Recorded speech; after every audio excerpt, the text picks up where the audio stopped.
Okay. Trying this again. Trying once more. Let us see. Yes, it would appear the audio was not working a moment ago. Let us hope it's working now. Let's see here. Problems. Can you hear me? I sure hope you can. Well, perhaps I should hop on my phone and see. I'm going to do that. You're probably going to get a little bit of echo, but regardless, I'm going to blabber on a bit because it is story time. So, yes, here we go. I'm going to leave in the comments the link for the YouTube. Yes, here it is. Let's see if I can hear myself. Should be able to. Yes, here we go. I'm going to leave in the comments the. There it is. It's working. It is working. I hope it's working on the YouTube as well. Looks like it is. I see some audio levels on there. So, without further ado, let us get on with the stories, right? Yeah, so tonight I will be reading some more of last night's story for you. This is The Dangerous Otto Katz, The Many Lives of a Soviet Spy. I'm going to be reading about 15 minutes worth for you. And then we will move on to bidding adieu, but there will be one more small surprise in between. So, shall we? Shall we get to it? I'm not sure how to tell if anybody's watching. I hope you are. If you're not, well, bummer. True bummer. Regardless, if you're not, whatever. No sweat off my back. I'm still going to enjoy the story. Here we are. The Dangerous Otto Katz. Right where we picked off last night.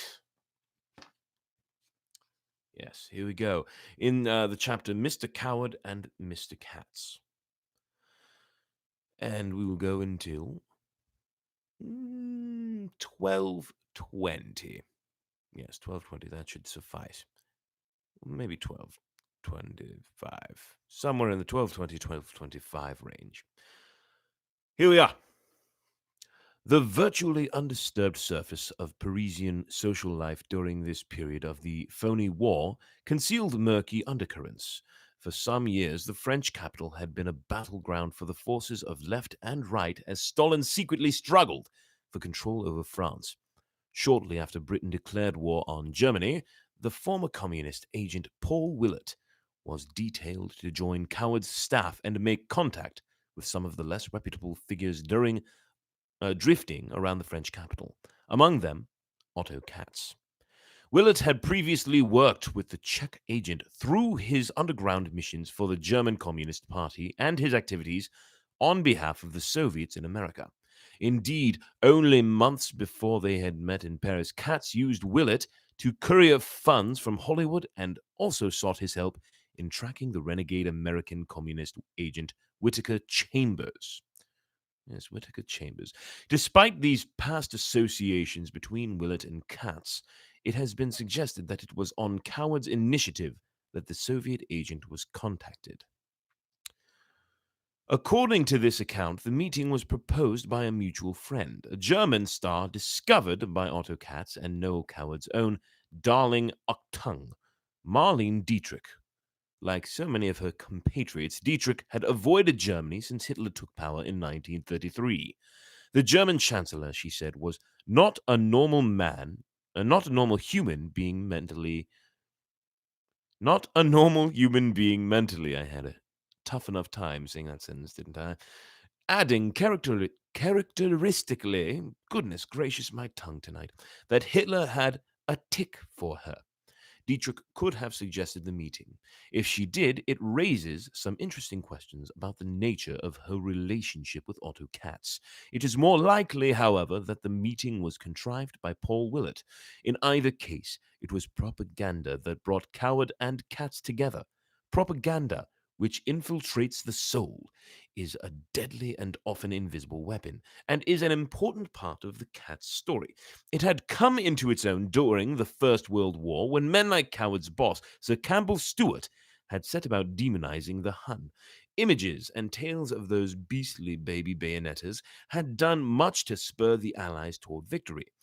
after the conflict, propaganda was taken up as a useful tool by big business.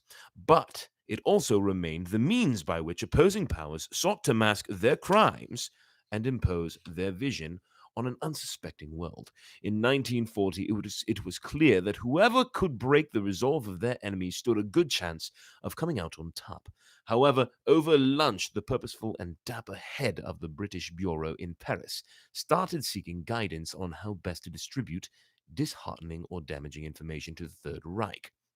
Katz was a dab hand at this. He had been pushing communist fact and fiction for the best part of a decade and had scored some impressive hits. Following Willy Munzenberg's advice, he made the enemy stink in the nose of the world. If you're jumping in now, please do look at the comments. If you're watching on Facebook, jump onto the YouTube channel. That is where I would prefer to move this. But for now, I will continue to do this on Facebook as well. Anyway, here we go. Continue on now. Ooh, I'm sorry. I pulled on your cable. I tugged your cord a bit, but it looks like you can still hear me. So let's continue on. When Coward met Katz, the Soviet agent was 44. His matinee idol looks tarnished